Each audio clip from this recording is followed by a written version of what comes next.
Welcome back, everybody, for another episode of the Retirement Insights podcast with Jim Musgrave. Again, we're joined with Andy Robertson, continuing our conversation from the last couple episodes, trying to help you guys get some information as to how to pick the right advisor, some things that you should be thinking about.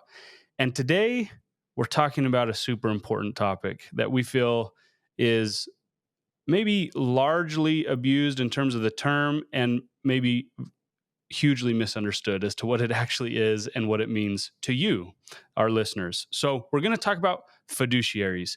You've probably seen commercials. You've probably heard advisors talk about it at length, that they're a fiduciary and that you should trust them because they're a fiduciary, somehow saying that it raises them to a whole nother bar. And it should, but the question is, does it in reality? If you boil it down, a fiduciary is someone who acts in the best interest of others. And again, the main thing you just got to remember is that the fiduciary standard is that when you have an advisor who always acts in the best interest of the clients and is proactive in disclosing any conflicts of interest that might impact their clients. And if you've just had a simple definition, that's basically it. So a fiduciary should be, I should make a recommendation because this is in your best interest, not because I make the most money. That would be a breach of the fiduciary, code. So there's the fiduciary standard, but there's also a suitability standard. And what's interesting is that, the regulators keep on trying to regulate this stuff, and they're actually doing a pretty good job. For those of us who've been fiduciaries from day one, and they've done a good job, and I'll take a step back. Eventually, after you're doing you're planning and you're trying to come up with a specific strategy, inevitably that strategy is going to consist of investments and insurance products, maybe some real estate, but ultimately it's going to boil down to some sort of financial product. Okay. Now, the suitability standard is that product suitable for you? And we have a whole series of things like when we literally fill out an application, we have to fill out specific questions on suitability, and we have to disclose it, and the client has to sign it. So there's suitability, which is important. In contrast, an advisor adhering to the fiduciary duty, they have a duty to take this a step further, where they do due diligence to ensure that any investment vehicle or financial product is appropriate for their client's unique financial situation. So fiduciary standard takes it to the next level. They do due diligence, and you can't recommend what's in the best interest of a client if you don't take their goals into consideration, their risk tolerance, their investments, their age, and there's all these different relevant factors. And so these are all these factors that an advisor has to take into consideration when making a recommendation. And again, so if you want to jump in, Andy, you feel free to do so there. So if I've missed anything in this context so far. Well, yeah, I mean, this is a very hot topic for me, Jim. So I'll let you continue, and then when I'm ready, I'll jump in here and say my piece. But okay, I look forward to. I'll tell you when I'm ready, and then we'll get after it. Okay.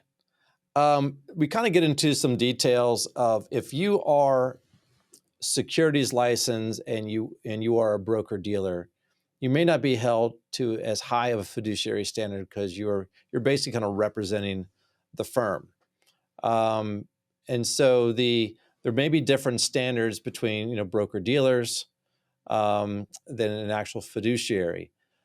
So I'm not sure if I'm explaining that as well as it could be, but again, there's different standards that are out there in the industry, and that might be a good place for you to pick up. And again, I've got Andy Robertson on the call today, and he's been on the last couple episodes where Andy has extensive knowledge working with advisors for over a couple decades. And so I want to kind of I'd like to hear your thoughts, Andy, on overall sort of the differences between fiduciaries and advisors, and your thoughts on this.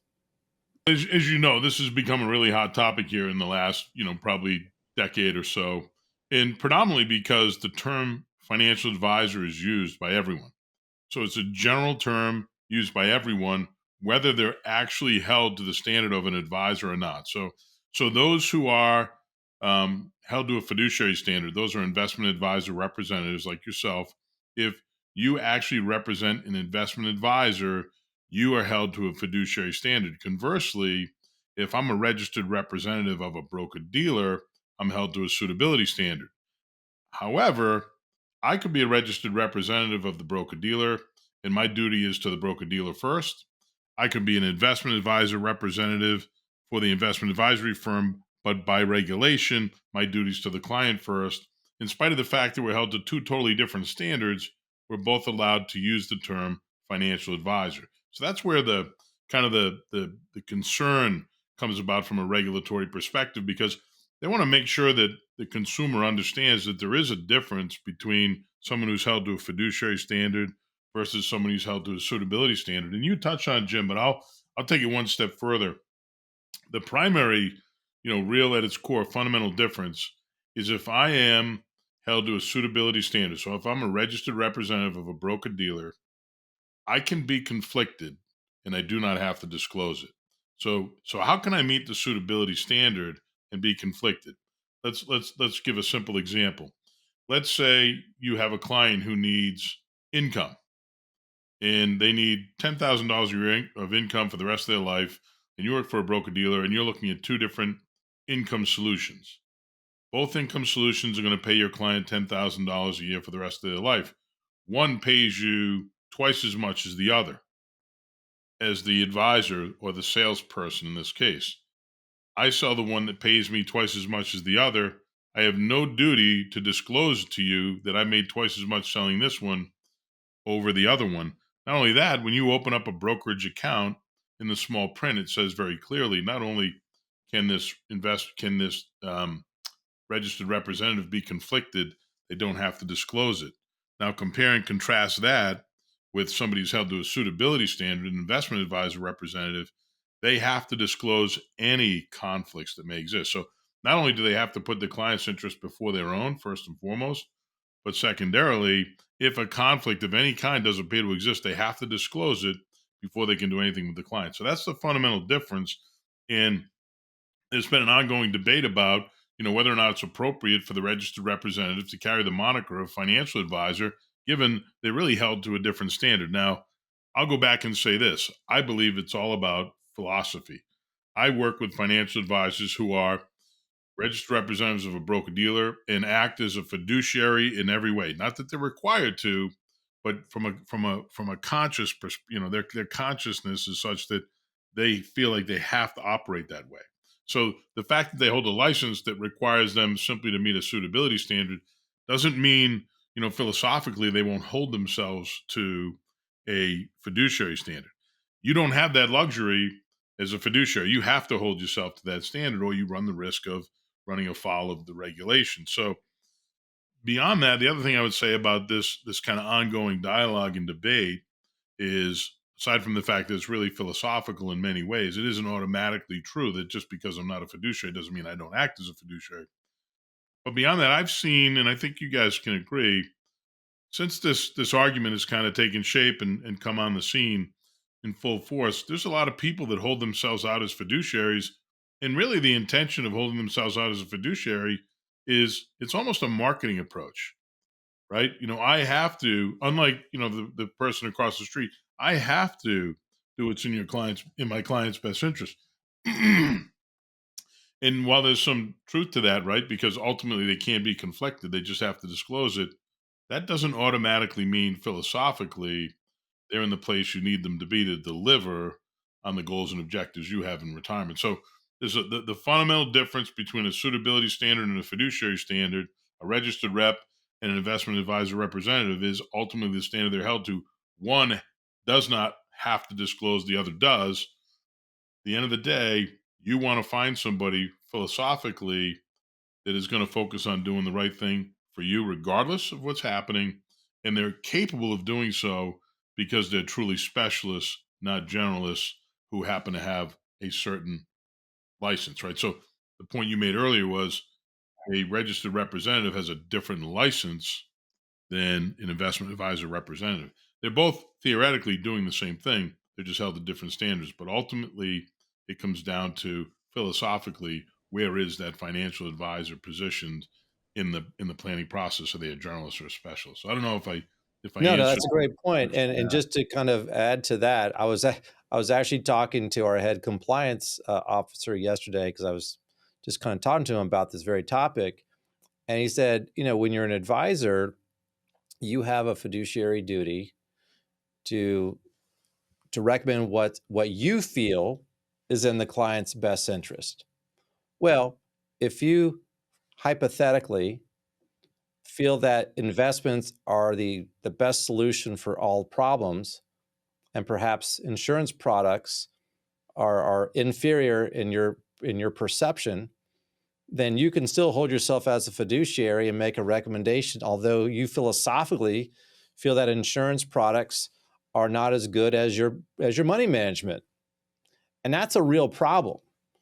And that's it. So I just want to make sure our listeners are aware that you can actually legally fulfill your fiduciary duty, but it's based on your belief system.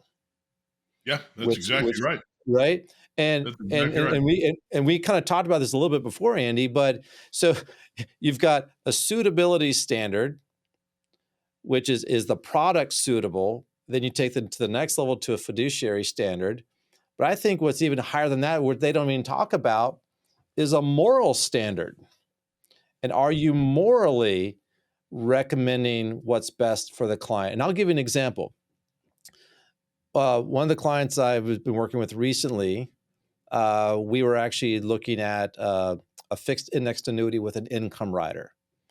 And we actually ran things like we use a program called Annuity Rate Watch, which says, because again, I am product agnostic, right? It doesn't matter to me what product is there. I just want to make sure it's the best for the client.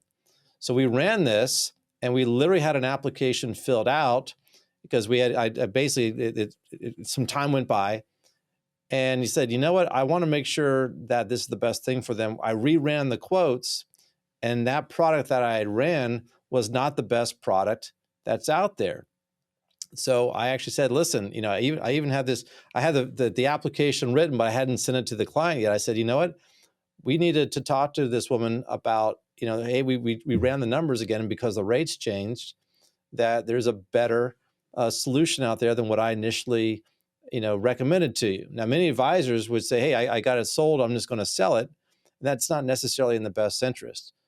And so I think there's a what I was talking about, a moral ground is that, I could have easily sent out that application, and that in this particular case, the client would have had about $800 less per year if I stick with that versus going with a different product. So I think there's a moral standard that advisors need to adhere to. That, I mean, how do you know that advisor is going to have a high moral standard when you're interviewing them? That's a tough one. I'm not sure if you have any thoughts on that, Andy. Well, no, but I think you raise a great point. Even inside this concept of a fiduciary standard, there's some subjectivity.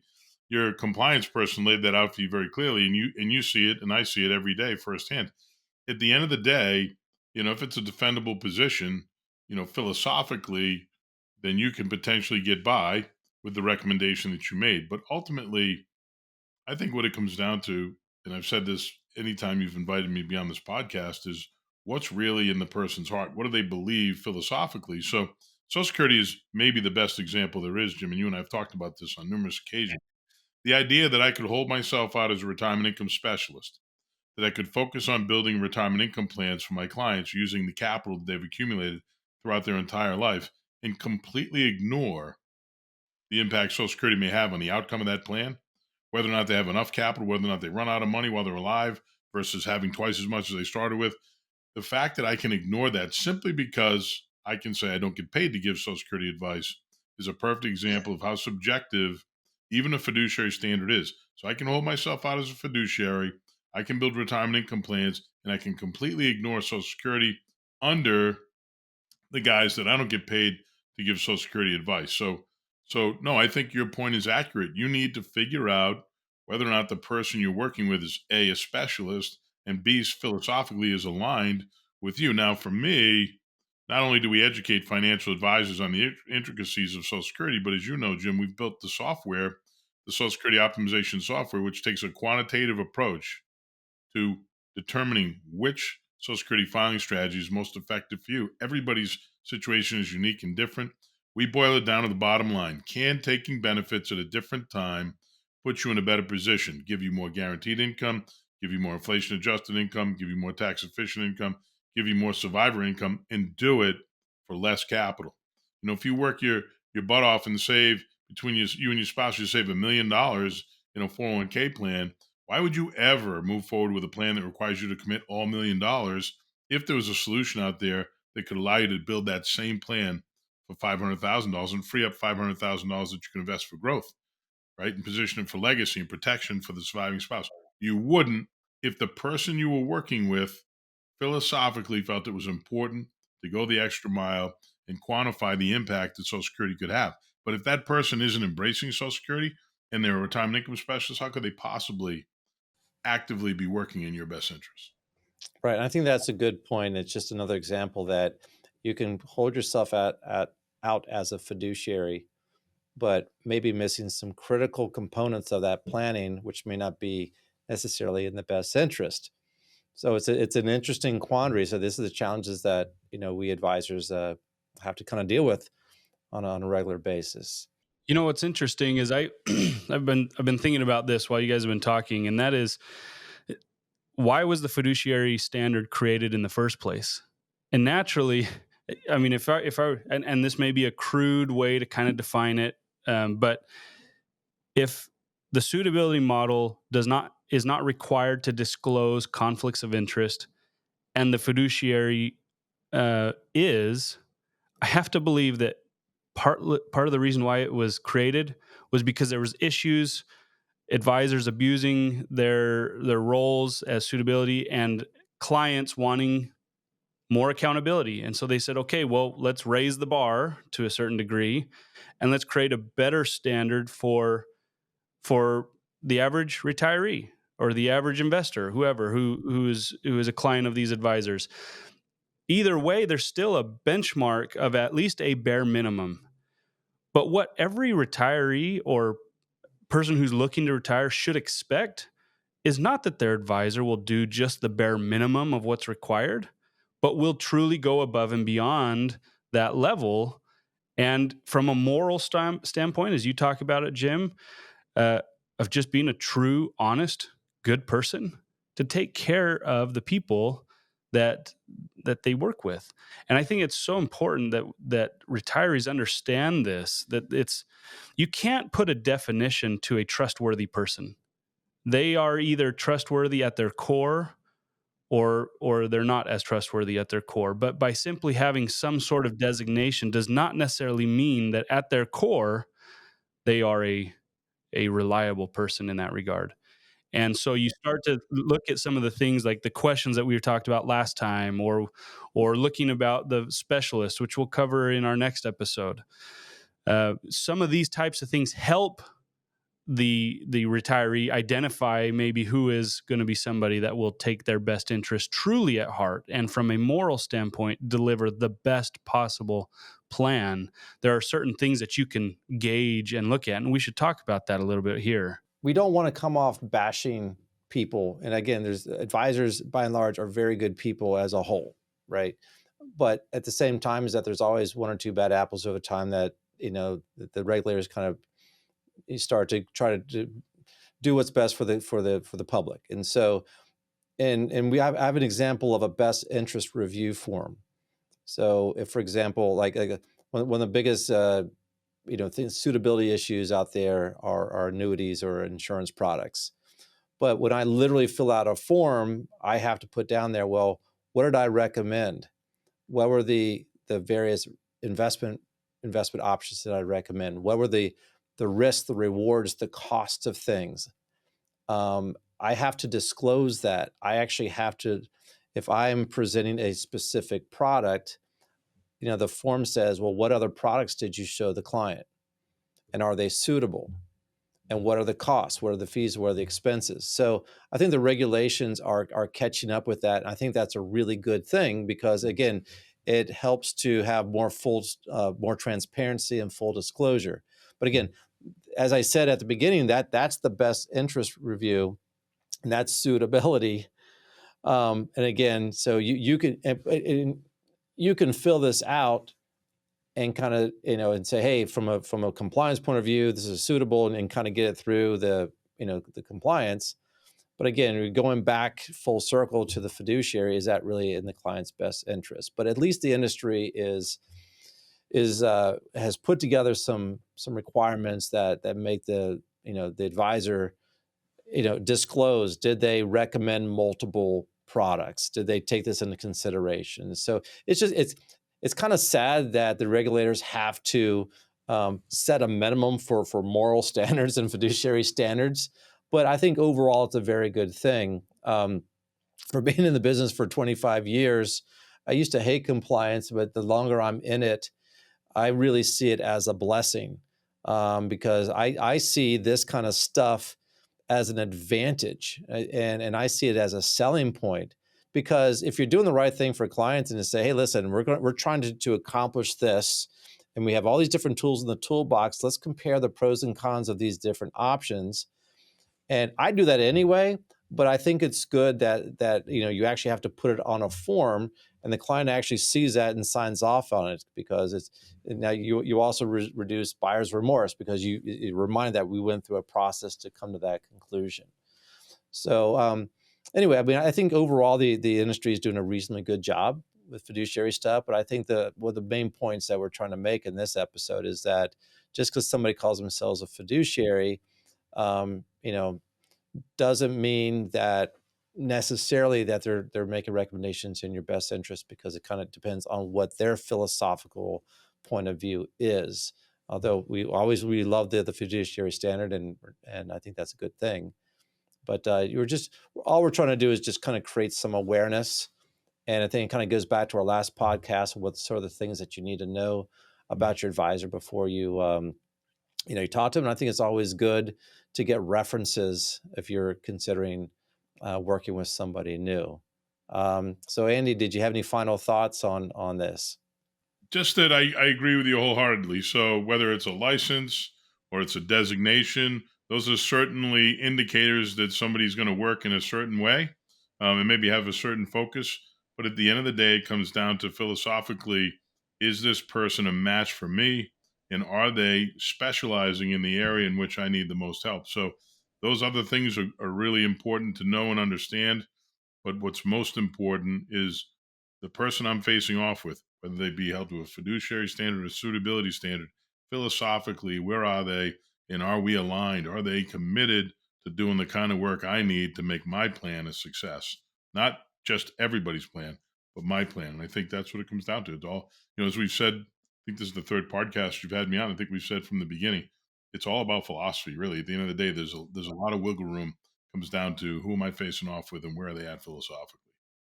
All right, you guys. Well, I guess to sum it up, the essence of a fiduciary duty isn't really just about standards alone. It's really about standing by you, our listeners, and making sure that you guys have at your disposal the resources that you need with somebody that you can trust to help you get there and align with your goals and what you're trying to accomplish. So if you have questions or you'd like some personalized guidance, go to jimmusgrave.com. Schedule a time to meet with Jim, and you ask him these types of questions and get some insight into your specific situation.